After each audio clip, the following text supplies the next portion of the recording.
Everyone, my name is Sonia and I welcome you to my channel Sonia ma'am English and social.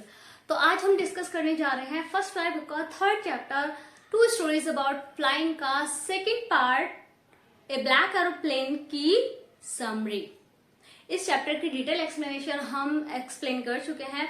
आज हम discuss करने जा रहे हैं इस चैप्टर की शॉर्ट समरी। इस चैप्टर को बहुत कम टाइम पे समराइज करेंगे। तो पहले मैं थोड़ा सा एक व्यू दे देती हूँ। This chapter is about A pilot. ये एक पायलट के बारे में है जो एक फ्लाइट लेता है। सब कुछ बहुत अच्छा चल रहा होता है, अचानक से तूफान आ जाता है। उस तूफान से वो बहुत ज्यादा ब्रेव डिसीजन लेता है कि नहीं, मुझे डरना नहीं है, मुझे आगे बढ़ना है। और कैसे एक अदर प्लेन आता है, उसको हेल्प करता है, और कैसे जब वो उस पायलट को थैंक करने जाता है तो उसे पता चलता है कि उस रात कोई अदर प्लेन था ही नहीं। Right, so this story is about taking risk, having courage and just go on. हमें हमेशा उस टाइम पे कभी भी, जब हमारी लाइफ का एक डार्क टाइम होता है, हमें उस टाइम पे कभी भी अपनी आशा को छोड़ना नहीं चाहिए। So this chapter is teaching us. Right, trip to England. Wait, पहले हमारे चैनल को सब्सक्राइब कर लीजिए ताकि आपको अच्छे अच्छे पॉइंट्स और हमें अच्छा अच्छा मोटिवेशन मिलता रहे। ट्रिप टू इंग्लैंड, तो ये ट्रिप था उस पायलट का फ्रांस से इंग्लैंड। Sky was clear. रात के समय ये जो फ्लाइट थी रात के समय थी, तो सब कुछ बहुत ज्यादा क्लियर था। इसलिए breakfast instructed to turn 12 degree. तो वो जल्दी से जल्दी पहुंचना चाहता था इंग्लैंड, क्योंकि वो अपने घर जाना चाहता था, क्योंकि वो इंग्लिश ब्रेकफास्ट करना चाहता था। वो बहुत ज्यादा हैप्पी था, एक्साइटेड था, और वो बस किसी भी तरह अपने घर बहुत टाइम पर पहुंचना चाहता था। और उसे इंस्ट्रक्ट किया जाता है 12 डिग्री टर्न करे। तो जैसे ही वो 12 डिग्री टर्न करता है, स्टॉर्म क्लाउड्स, जो स्काई अभी तक क्लियर था उसमें स्टॉर्म आ जाता है। बहुत बड़े बड़े ब्लैक क्लाउड्स आ जाता है। Paris 150 kilometre behind, black clouds, dark outside.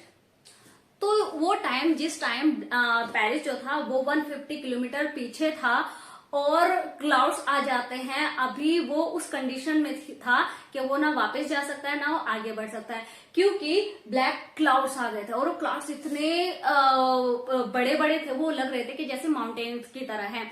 और वो बहुत ज्यादा कंफ्यूज हो जाता है। वो सोचता है, क्योंकि सब कुछ ब्लैक हो चुका था, सब कुछ बहुत ज्यादा फेयरफुल था, कुछ भी बाहर नहीं दिख रहा था, और वो सोच रहा था कि वो करे तो क्या करे।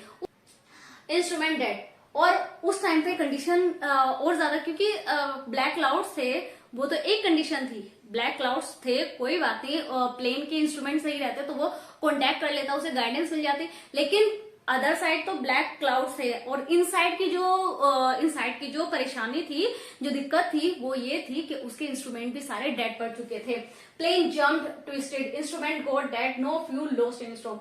जो प्लेन था वो हवा में, जो तूफान था वो हमें ट्विस्ट कर रहा था, वो ऐसे ऐसे चल रहा था, और फ्यूल भी उसके पास बचा नहीं था। सारी चीजें ब्लैक नजर आ रही थी। और इंस्ट्रूमेंट जो थे, जब वो ट्राई कर रहा था, जब उसे कुछ भी समझ नहीं आया तो उसने सोचा वो कंट्रोल रूम में कांटेक्ट करे और वो उसे गाइड करेंगे। लेकिन जब वो कांटेक्ट करता है, कंपास जो होता है उसे रास्ता नजर नहीं आता, कंपास नहीं चलता।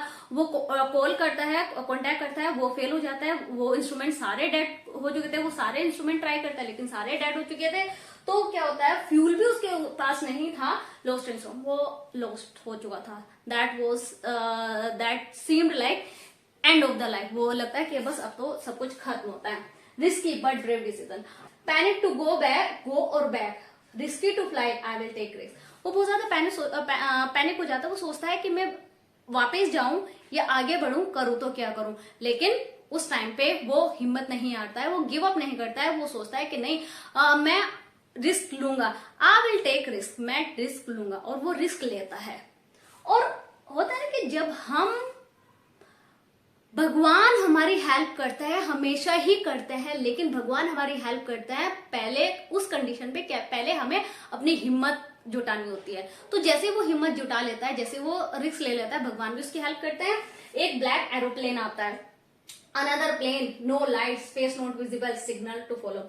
जो अनदर प्लेन आता है उसमें कोई उसे वो प्लेन दिखता है, हालांकि सब कुछ बाहर अंधेरा था, कुछ भी दिखाई नहीं दे रहा था, लेकिन उस अंधेरे में आशा की एक किरण नजर आई, उसे एक ब्लैक एरोप्लेन नजर आया जिसकी विंग्स पर लाइट्स नहीं थी। तो उसे ये मैटर नहीं कर रहा था कि लाइट्स है या नहीं है, वो बहुत ज्यादा खुश था ये देख के कि कोई अदर प्लेन है। हालांकि पायलट जो था उसकी शक्ल नहीं दिख रही थी, बस ये नजर आ रहा था कि कोई प्लेन है और उस पायलट उसे चला रहा है। उस पायलट ने उसे हैंड से सिग्नल दिया और फॉलो करने के लिए कहा। वो उस सिग्नल को फॉलो करता गया। उसका फेस नहीं नजर आ रहा था, लेकिन उस टाइम पे मैटर ये नहीं था कि फेस नजर आ रहा है नहीं, मैटर ये था कि वो उस तूफान से बस निकल जाए। तो वो landed safely, follow as child, वो एक बच्चे की तरह, ओबीडियंट चाइल्ड की तरह, ये क्वेश्चन में भी आ जाता है, वो ओबीडियंट चाइल्ड की तरह उसे फॉलो करते half an hour. Enough fuel, अब उसके पास इनफ फ्यूल दिख रहा था। Lights on runway, landed safely. अब उसे हाफ एन आवर के बाद लाइट्स नजर आई, वो 2 लाइट्स थी रनवे की। अब वो रनवे सिग्नल दे रहा था कि हाँ अब वो लैंड आ चुकी है, अब वो लैंड कर सकता है safely. Mystery about black aeroplane, और जैसे ही वो लैंड करता है उसके माइंड में फर्स्ट थिंग क्या आती है, सबसे पहली बात ये आती है कि वो जाके उस बंदे से मिले, उस आदमी से मिले जिसने उसकी हेल्प की है। वो उसे थैंक करना चाहता था क्योंकि वो बहुत ही खुश था, क्योंकि वो सोच रहा था कि ये उसी बंदे की वजह से है कि मैं आज जिंदा बचा हूं। तो वो थैंक करने जाता है, वो कंट्रोल रूम में जाता है, पूछता है कि मुझे उस बंदे का पता बताएं कि जिसने मेरी हेल्प की है, मुझे उसे थैंक करना चाहता हूँ। लेकिन वो लेडी जो होती है वो रिप्लाई करती है कि यहाँ इस रात कोई अदर प्लेन था ही नहीं। तो उसके माइंड में एक बहुत बड़ा क्वेश्चन आ जाता है, हु हेल्प, फिर उसकी हेल्प किसने की, that remain a mystery. So this was all about this chapter. चलिए थोड़ा सा पहले समराइज करते हैं। वो ट्रिप पे जाता है, बहुत अच्छा सब कुछ होता है, स्टॉर्म एकदम तूफान आ जाता है, इंस्ट्रूमेंट सारे डेड पड़ जाता है, कुछ भी दिखाई नहीं देता, रिस्क आ जाता है, रिस्क बट ब्रेव, वो रिस्की होता है आगे चलना, कंटिन्यू करना, लेकिन वो डिसीजन लेता है कि नहीं मैं आगे चलूंगा। और जैसे वो डिसाइड करता है आगे बढ़ने का, एक ब्लैक एरोप्लेन आ जाता है जो उसकी हेल्प करता है, और जब वो उसे लैंडेड सेफली लैंड करा देता है, और जब वो सेफली लैंड कर जाता है तो वो कंट्रोल रूम पे जाता है और ये कहता है कि मुझे उस बंदे का पता बताए ताकि वो उसे थैंक कर सके। लेकिन वहां कोई अदर बंदा था ही नहीं, अदर प्लेन था ही नहीं। So this was all about this chapter. पहले इसका एक स्क्रीनशॉट ले लीजिए, क्योंकि ये पूरा चैप्टर, इसके अलावा कोई और पॉइंट नहीं है, they all are important points. अगर ये पॉइंट्स आपने कर लिए तो कोई भी क्वेश्चन बोर्ड में आउट ऑफ माइंड नहीं जाएगा। Right, so this was all about this chapter, this summary.